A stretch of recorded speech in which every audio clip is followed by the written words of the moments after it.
curious to know if you've ever heard anybody talk about fluent reading. Have you ever heard that term before? Yeah? Do you have any idea what fluent reading sounds like? No? Okay, good. Well, I would like to tell you. It's reading that basically sounds natural. It sounds the way a person sounds when they're talking, right? So it's kind of smooth, and most people are reading with expression, right? It just sounds interesting. It's fun to listen to. So take a look in the book. Take a look at the spot I marked with the star. And I'd like you to read this with me. We're going to read until we come to this line right here. All right, so let's read this together on the count of three. All right? 1, 2, 3. He stood there licking his chocolate ice cream cone and reading one of the funny books when he heard a thump, thump, thump. Henry turned, and there behind him was a dog. The dog was scratching himself. He wasn't any special kind of dog. He was too small to be a big dog, but, on the other hand, he was much too big to be a little dog. He wasn't a white dog because parts of him were brown and other parts were black, and in between there were yellowish patches.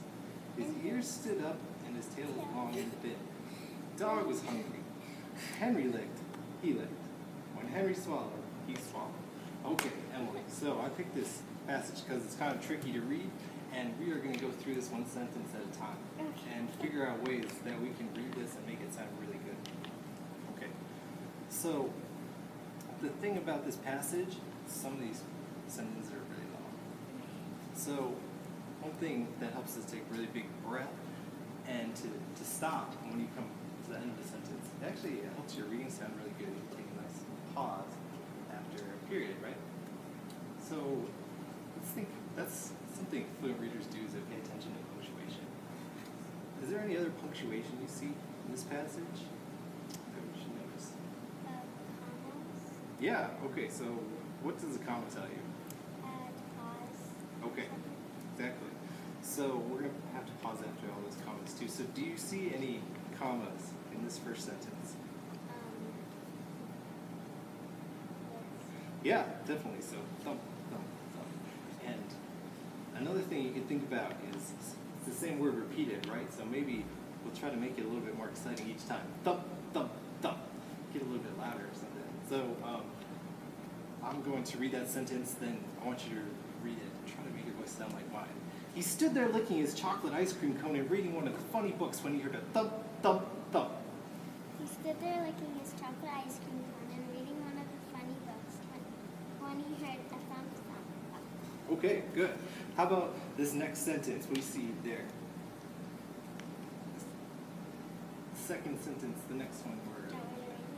Do you see any punctuation first? Comma. Okay, another comma. All right, so yeah. Listen to me read it. Repeat after me, okay? Henry turned, and there behind him was a dog. Henry turned, and there behind him was a dog. Good. Repeat after me. The dog was scratching himself. The dog was scratching himself. He wasn't any special kind of dog. He wasn't any special kind of dog. Okay, another pretty long sentence. So watch how I pay attention to where the comma is, and I pause right at that comma. It's not exactly where you expect it to be, but I'm going to watch it and look for it.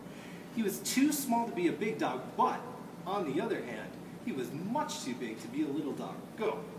He was too small to be a big dog, but on the other hand, he was much too big to be a little dog. Very good. I like that a lot. Okay, this is the longest sentence yet. All right, so looking at this sentence, I see the comma, but also I'm noticing that it's kind of rambling. Like, this sentence just goes on and on and on. So I'm going to take a super duper breath, and I'm just going to talk really fast, like I'm really excited about this sentence. All right, so listen to this. He wasn't a white dog because parts of him were brown and other parts were black, and in between there were yellowish patches. Let me hear you try that. He wasn't a white dog because parts of him were brown and other parts were black, and in between there were yellowish patches. Very good, very good. All right, one more sentence. This paragraph, pretty simple. His ears stood up and his tail was long and thin. Go. His ears stood up and his tail was long and thin. Okay, I want you to try this second paragraph with me. Our starting from the dog was hungry. Ready? We're going to do this together. Try to keep up with me. Make your voice sound like mine. 1, 2, 3. The dog was hungry. When Henry licked, he licked. When Henry swallowed, Peaceful. All right, Emily, very, very good reading. For your homework, I want you to practice this passage every day. Read through this 3 times out loud. And by the end of the week, I want you to bring the book to your mom and read that part aloud for her and just dazzle her with your fluent reading. She's going to love it. Sound good? Okay.